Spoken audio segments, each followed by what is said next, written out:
X. 이 이야기를 올려야 하나 계속 고민했었는데 몇 주 동안 아무 일도 없었으니까 에라 모르겠다 하고 올려버리려고. 그럼 먼저 뒷배경을 설명할게.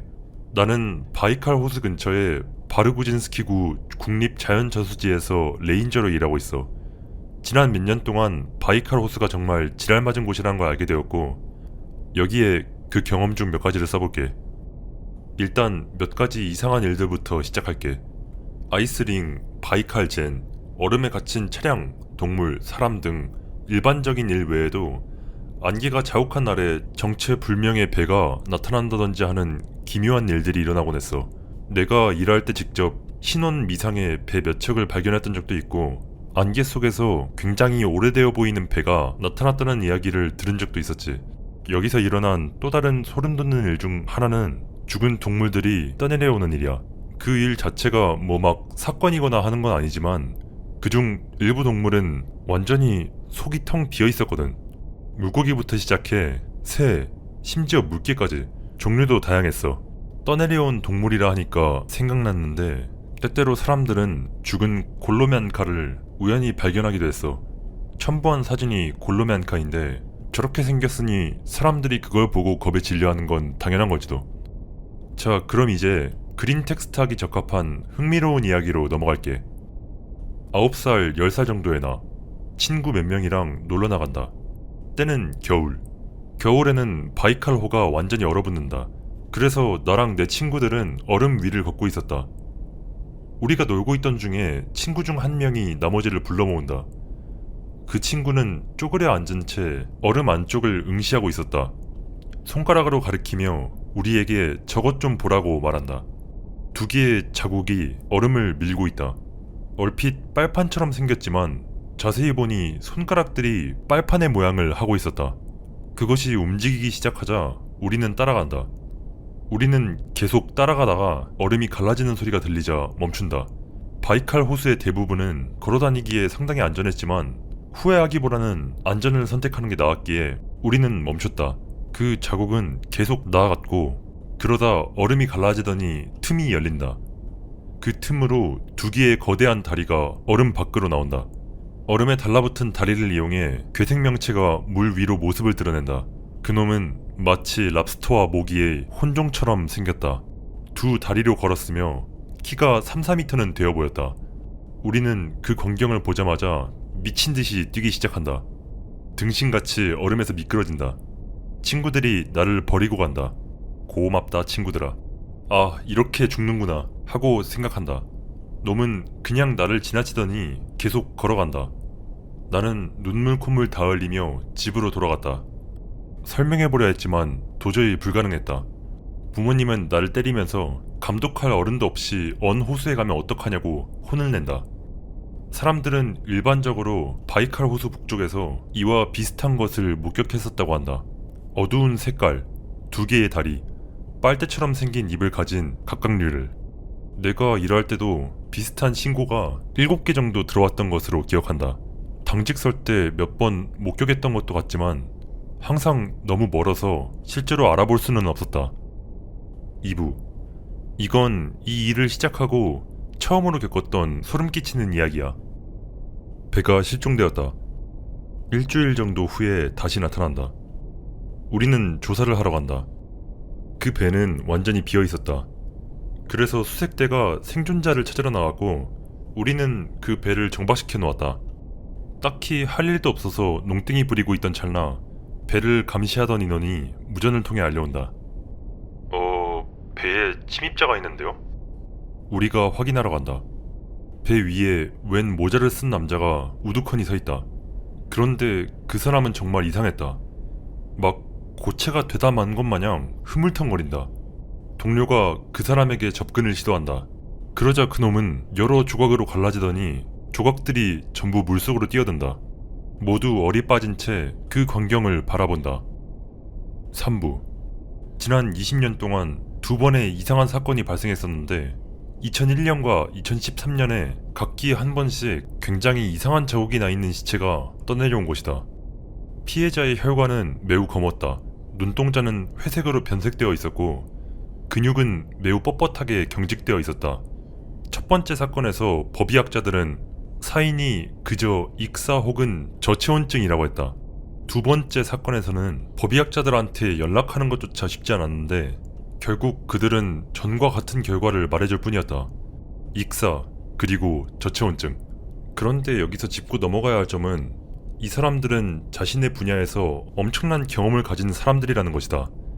거기에 더해 두 번째 실종자는 우리가 찾았을 때는 이미 실종 신고된 지 2주는 넘은 상태였는데 그럼에도 그의 시신은 거의 완벽한 상태였다는 것이다. 지금으로부터 약 2개월 전에 우리는 또 다른 시신이 떠밀려왔다는 신고를 받고 확인하러 갔었다. 어쩌다 머리를 부딪혀 익사하고만 노인이었다. 그의 피부는 창백했고 혈관이 툭 튀어나와 있었다. 나는 척 보기에도 그 전의 사건들이랑 다른 방식으로 죽었다는 것을 알 수 있었지만 그럼에도 그 노인의 모습은 예전에 그 두 시신들을 떠올리게 했다. 일단 말해두겠는데 노인은 그 두 사람과 같은 방식으로 죽지 않았다. 분명한 차이점은 부패의 징후가 있다는 점, 그리고 몸이 경직되어 있지 않았고 눈이 색깔을 잃지 않았었다는 점이었다. 나는 동료에게 전에 두 사건과의 비슷한 점을 이야기한다. 동료는 그걸 알아채지 못했던 듯하여 나는 나중에 자세히 이야기해주겠다고 약속한다. 그 후 우리는 동네 카페에서 만나서 사건들에 대해 이야기하고 있었는데 그때 어떤 늑대리한테 방해를 받는다. 우리는 그를 스타릭이라고 불렀다. 오랫동안 나는 그가 무슨 정신분열증 환자일 뿐이라고 생각했었다. 그 사람은 굉장히 더러웠고 혼잣말을 중얼거리곤 했다. 친구나 가족도 없었으며 대부분의 시간을 해안에서 보내며 무언가를 적어내려갈 뿐이었다. 폭력적이진 않았지만 대부분의 사람들은 그를 눈의 가시로 여겨왔다. 아무튼 이야기로 돌아와서 그는 우리의 대화에 끼어들어 다짜고짜 그들이 회색의 눈을 하고 있었는지부터 물어온다. 네. 나는 대답한다. 스타릭이 신나서 제자리에서 방방 뛰기 시작한다. 그 어색한 상황에 우리는 나갈 준비를 한다. 스타릭은 나가는 우리를 쫓아오더니 그 시신들이 부패했었는지 묻는다. 그 말을 들은 나는 솔깃해진다. 나는 그가 원하는 대답을 주고 아는 걸 이야기해보라고 한다. 스타릭은 내 대답을 듣고 이야기를 늘어놓기 시작한다. 사부. 스타릭의 말 중에 요점만 추려서 전할게. 그 두 가지 사망 사건은 기어다니는 해파리의 소행이었다. 녀석은 공기와 물 모두에서 산소를 걸러낼 수 있고 촉수는 땅 위로 기어갈 수 있는 일종의 접착제를 생성해내며 또한 굉장히 강력한 독을 만들어낸다. 혈액세포를 완전히 파괴함으로써 작용하며 그 농도가 아주 미미하더라도 신체에 치명적인 영향을 미칠 수 있다. 그리고 이 해파리가 사용하는 독의 농도는 자그마치 순도 84%에 이른다. 독의 효과는 혈액을 어둡게 만들고 눈의 색소를 파괴하며 또한 놀라운 항균제로 작용해 시신을 한 달도 넘게 보존할 수 있고 독과 물 사이의 화학 반응은 근육을 경직되게 만든다. 또한 이 해파리는 바이칼호에만 존재한다. 20세기 전반에는 큰 문제였지만 2차 세계대전 이후 소련 정부는 시한화물을 사용하여 개체수를 줄이기로 했고 이게 상수를 오염시키긴 했지만 은폐에 성공한다. 스타릭은 현재 개체수는 두 자릿수에 불과할 거라 예측한다. 이 이야기를 듣고 나는 적잖이 충격을 받는다.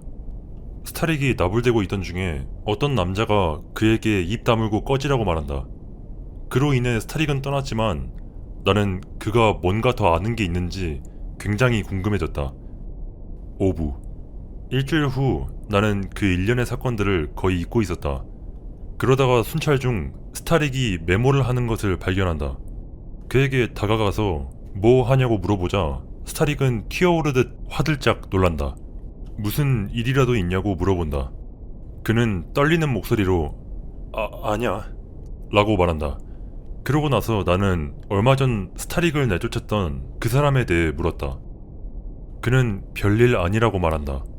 내가 그에게 그 해파리에 대해 더 자세히 말해줄 수 있냐고 물어보자 그는 미안하지만 바빠서 이만 가봐야 한다고 말한다. 나는 마음속으로 생각한다.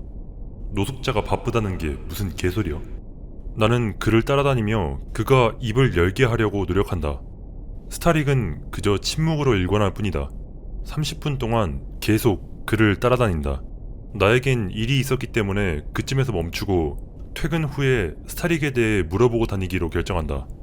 하지만 그에 대해서 제대로 아는 사람은 아무도 없었다. 그는 그저 사람들의 일상의 배경일 뿐이었다. 아무도 그가 언제, 어디서, 어떻게 여기에 왔는지 정확히 알지 못했다.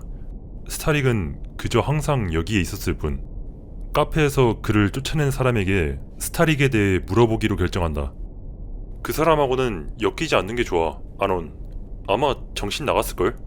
그를 왜 쫓아냈는지 묻는다. 왜냐니 그 사람한테도 똥냄새 나잖아. 팩트였다. 그래서 이 스타릭의 정체를 찾아 떠난 여정에서 나는 단 한 가지 사실만을 알게 되었다. 바로 그 사람은 체스라면 사족을 못 쓴다는 사실이었다. 실력도 장난 아니고 때때로 그는 다른 노인들이랑 체스 대결을 하곤 했다고 한다. 다음날 나는 체스판을 사서 퇴근 후 공원에서 기다린다. 미끼는 완벽하게 먹혀 들어갔다.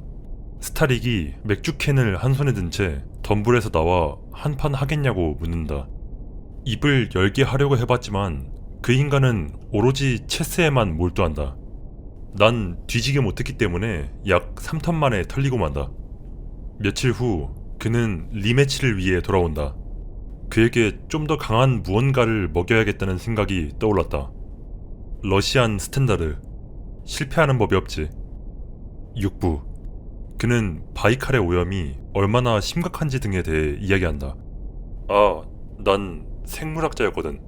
좀 더 자세히 얘기해달라고 한다. 거의 30년 동안 호수에 대한 연구를 했었어. 그리고 무슨 일이 있었는데요? 그만뒀지. 왜요? 선택의 여지가 없었어. 어떻게요? 그 사람이 나를 쳐다본다. 이봐, 아논. 뭔가 멋진 거 보여줄까? 아유, 어서 깜짝 놀랄만한 걸 보여줄 테니까. 알겠다고 말한다. 약쟁이 소굴 같은 곳에서 당하는 건 피하고 싶으니까 대비책으로 칼을 챙긴다. 아논 그거 알아? 넌 착한 아이야. 전 30대인데요. 아유, 알게 뭐야. 너는 아직 젊어. 그러니까 내가 가지고 있는 걸 네가 봐야만 하는 거지. 아, 예. 그의 판잣집에 도착한다. 집 안에는 뭔 놈의 VCR과 테이프 2개가 있다. 각각 바이칼 임무 1998, 1편, 2편이라고 표기되어 있다. 이게 뭐예요? 멋지지? 너같이 어린 애들은 한 번도 본 적이 없을 거다. 그에게 저걸 볼 수 있는 TV도 가지고 있냐고 묻는다. 아니? 젠장. 이제 어댑터를 사야 했다. 지역 매장에는 팔지 않았기에 인터넷으로 주문한다. 뭔 놈의 어댑터가 아주 지랄맞게 비쌌다.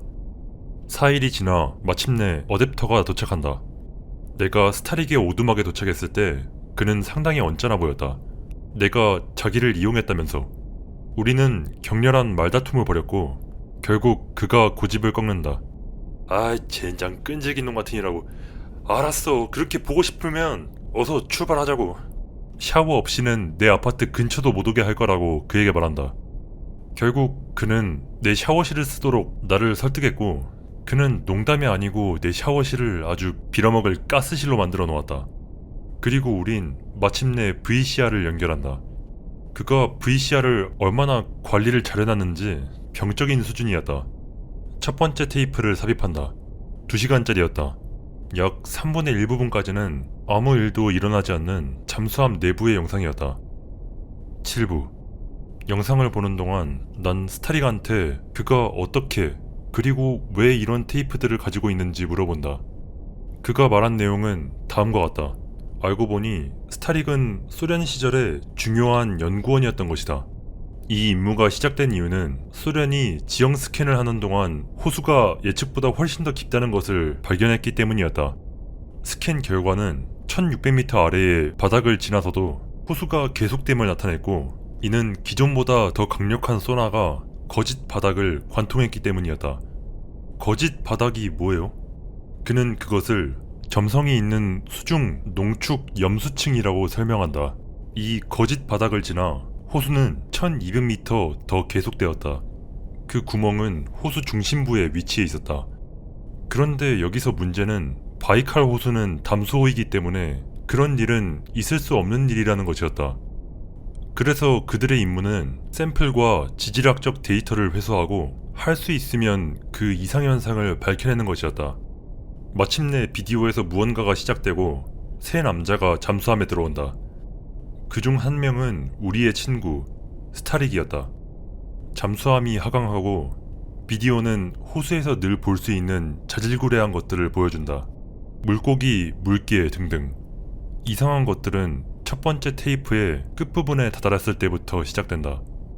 900m를 지나면서 첫 번째 이상현상이 튀어나온다.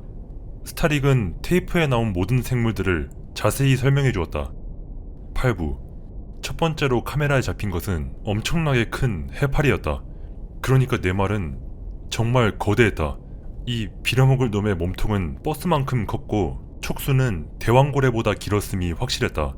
첨부한 사진이 내가 봤던 거랑 제일 비슷하게 생긴 것이다. 스타릭이 TV로 걸어가서 녀석의 몸통을 가리킨다. 해파리의 몸 안쪽이 그 자체로 별개의 생태계였던 것이다. 해파리가 영양분을 섭취하려 빨아들이는 물이 지나치게 잘 여과된 나머지 해파리 내부에 별도의 환경이 생성되어 버린 것이다. 해파리 속 물의 농도는 외부와 약 6-7% 정도 차이가 났다. 이것은 완전히 이질적인 환경을 만들어낼 만큼 큰 차이이다. 거기에 그 크기는 수많은 작은 동물에게 안전한 집을 만들어줄 수 있었다. 생태계가 너무 발달해서 내부에 먹이사슬까지 존재했다. 숙주가 햇빛을 쬐에 의해 제공되는 매우 제한된 양의 빛으로 에너지를 생산할 수 있는 플랑크톤이 있고 새우 비슷한 생명체가 플랑크톤을 먹고 먹이사슬의 정점인 포식자가 새우를 먹었다. 그러면 포식자의 폐기물은 플랑크톤의 먹이로 사용되며 이런 순환이 계속되었던 것이다. 이 생물들은 바이칼 호수에서만, 아니 정확히는 바이칼 호수의 해파리 안에서만 발견되는 종이었다. 잠수함 안의 남자들은 이것에 대해 별로 놀라지 않는 듯 했다. 그래서 나는 스타릭에게 그들이 그것에 대해 얼마나 오랫동안 알고 있었는지 묻는다. 50년대부터 기어다니는 해파리가 박멸된 후부터 대량으로 떠밀려오기 시작했지. 9부. 더 깊이 들어갈수록 호수 바닥은 고래 뼈로 뒤덮인다. 그런데 문제는 바이칼은 그 어떤 고래도 살고 있지 않다는 것이었다. 고래 백골 중 하나가 움직이기 시작한다. 세상에, 귀신 물고기다. 나는 얼음 근처에서 거대한 투명 물고기가 헤엄친다는 보고가 몇 번인가 들어왔던 것을 기억해낸다. 스타릭이 설명한 내용은 다음과 같다. 알고 보니 그 뼈는 단세포 생물에 의해 다시 움직이게 되는 것으로 밝혀졌다. 이 유기체는 고래 뼈에 있는 미네랄을 섭취하여 군집을 형성하기 시작하고 결국 골격 주위에 얼핏 고래처럼 생긴 막을 구축하게 된다. 이 군집의 내부는 유기체 전체의 부유력을 형성시키는 시큼달달한 용액으로 채워져 있다. 그런 다음 군집은 위쪽 호수로 이동하여 새로운 음식 공급원인 미생물을 그 용액을 사용하여 소화 섭취한다. 하지만 오랜 시간이 지나면 이 용액은 고래의 뼈를 손상시켜 더 이상 구조를 지탱할 수 없게 될 때가 오는데 이미 이 상태에선 움직이지 않고는 더 이상 물을 걸러낼 수 없기 때문에 이 단계까지 오면 군집은 대부분 사멸하게 된다. 그들이 더 깊이 내려갈수록 이상한 것들이 계속 모습을 드러낸다. 자동차만한 길이의 다리를 가진 개, 커다란 지네와도 같은 생물, 거대한 장어, 고리 모양으로 연결된 촉수가 달린 생명체. 내가 생각했을 때 삼엽충인 게 거의 확실해 보였던 무언가. 그리고 내가 알아볼 수 없는 수많은 다른 것들.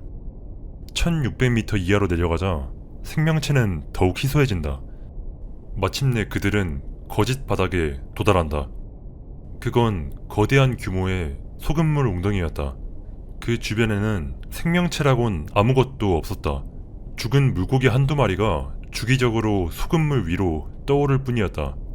스타릭은 그들이 염수 바로 위에 물 샘플을 채취했다고 말한다.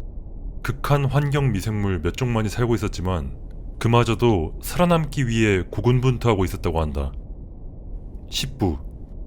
이 부분은 내가 올릴까 말까 고민하던 부분이야. 그 다음에 내가 보았던 게 내 정신을 씹창 내놓은 바람에 나는 바이칼에서 멀리 떨어진 곳으로 이사까지 가야만 했어. 그래서 앞으로 나올 민감한 내용에 대해서 먼저 경고를 할게. 정말 필요한지는 모르겠지만 아무튼 개인 책임하에 읽어줘. 그들은 염소층을 뚫고 들어간다. 이 시점에서 스타릭은 테이프를 멈추더니 나에게 여기까지만 보라고 말한다. 내가 이유를 물었지만 그는 나를 무시하고 테이프를 빼간다. 나는 그를 멈추려 했지만 그는 그 테이프만 챙기고선 도망간다. 그 후 일주일 내내 나는 그에게 끝까지 보게 해달라고 졸라댔지만 그는 내 요청을 번번이 거절했다. 하지만 나는 내 호기심을 이기지 못했다. 나는 스타릭이 경계심이 강한 사람이 아니란 걸 알고 있었다. 그래서 난 그가 정기적으로 나가는 호수변 산책을 갔을 때 그의 오두막으로 가서 테이프를 가져간다. 그들은 소금물 아래 300m까지 내려간다. 잠수함의 소나가 무언가 거대한 것을 포착한다. 그들은 그 길이가 거의 2km에 달한다고 추정한다. 그리고는 화면에 그것이 나타난다. 이 뱀이. 사실 뱀이라는 단어는 그것의 형상을 설명하기에 그닥 적절한 단어조차도 아니었다. 그 존재만으로 소나, 카메라, 그리고 승조원들까지 망가뜨렸다. 모든 승조원이 비명을 지르며 발광하는 게 10분 내내 지속된다. 그것의 눈이 카메라를 똑바로 응시한다. 그리고 내가 어디에 있던 그 눈은 나를 따라왔다. 그것을 바라보며 나는 이 이상한 감각을 느낀다. 내가 봤던 그것이 뭐가 됐던 간에 무시무시할 정도로 사악하다는 것을 나는 그냥 알 수 있었다. 그것에 대한 모든 것이 마치 잘못된 것처럼 느껴졌다. 시간이 지나자 승조원 중 한 명이 정신을 다잡고 잠수함을 상승시킨다. 테이프가 끝난 후에 나는 들을 수 있었다. 그것은 내 머리 뒤 목덜미에서 느껴지는 감각이었다. 그것이 호수로 오라며 그것에게 오라며 손짓하는 것 같았다. 그놈은 한마디도 하지 않았지만 나는 놈이 뭘 원하는지 알고 있었다. 나는 더 이상 견딜 수가 없어서 스타릭한테 얘기하러 갔다. 그는 나를 보자마자 주먹으로 내 턱주가리를 후려갈긴다. 나를 보고 씨발 등신 같은 새끼라고 욕을 한다. 그는 나에게서 테이프를 빼앗아 무릎에 대고 반으로 쪼갠다. 내가 너한테 이 테이프를 보여주고 싶지 않았던 이유가 바로 이것 때문이야. 나는 그에게 도대체 무슨 일이 일어나고 있는지 말해달라 빌었다. 그가 진정된 후 자리에 앉았다. 그리고 나에게 질문을 하나 던진다. 마지막 부. 그가 나에게 한 말은 이랬다. 냉전 당시 소련은 프로파간다 목적으로 바이칼 호수를 사용할 계획을 세웠었다. 하지만 과학자들은 왜 이런 생물학적 다양성이 바이칼호에만 국한되어 있는지 도무지 알아낼 수가 없었다. 미국 놈들이 뭔가를 숨기고 있는 것 같지도 않았고 핵무기도 숨기지 못한 와중에 이런 걸 숨길 것 같지는 않았다.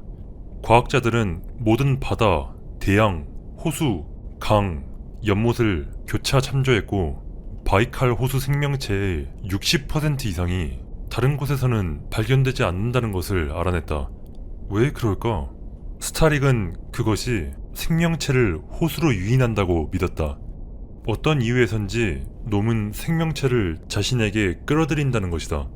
하지만 그보다 중요한 질문은 애초에 그것이 왜 거기에 있느냐였다. 스타릭은 바이칼 호수의 바닥이 바로 그것을 가두는 감옥이기 때문이라고 말한다. 생각해봐. 바이칼은 왜 2500만 년 이상 변하지 않았을까? 담수호의 1km 깊이에 소금물층이 있는 이유는 무엇이며 외계인이든 신이든 아님 무슨 자연현상이든 그 소금물이 그것을 안에 가두고 다른 모든 것을 들어오지 못하게 하고 있는 거지. 임무가 실패한 후 스타릭은 그만두기로 결정하고 그 임무의 유일한 영상을 훔쳤다. 그 후 그는 일자리를 얻으려고 했지만 블랙리스트에 올라 일자리를 구할 수 없었고 그래서 그는 이곳에 남았던 것이다.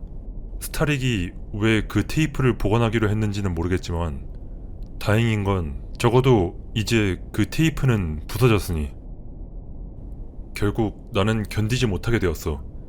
그것이 내 시력, 감각, 심지어 언어 구사 능력까지 망쳐놓았어. 그래서 난 첼리아빈스크에 있는 여동생의 집으로 이사를 가야만 했지. 호수에 가까운 게 나에게 영향을 끼치는 것 같더라고. 아직도 악몽을 꾸는 등 그런 일이 가끔 생기지만 그게 그냥 심리적인 것인지 아니면 그것 때문인지는 모르겠어. 익명 0668. 흥미롭네. 고맙다 아논. 이걸 읽는 동안 나는 이 그림을 상상했었어. 익명 0684. 흥미롭네. 혹시 그 얼굴이 이 사진과 비슷하거나 해? 이런 미친, 불쾌할 정도로 비슷하네. 다만 얼굴이 더 길어야 하고 입이 더 커야 하고 코가 없어야 해. 거기에 더해 익명 0668의 사진과 합치고 지느러미를 다 없앤 후 몸통을 매끈하게 만들면 그것에 거의 완벽한 재현에 가까워질 거야.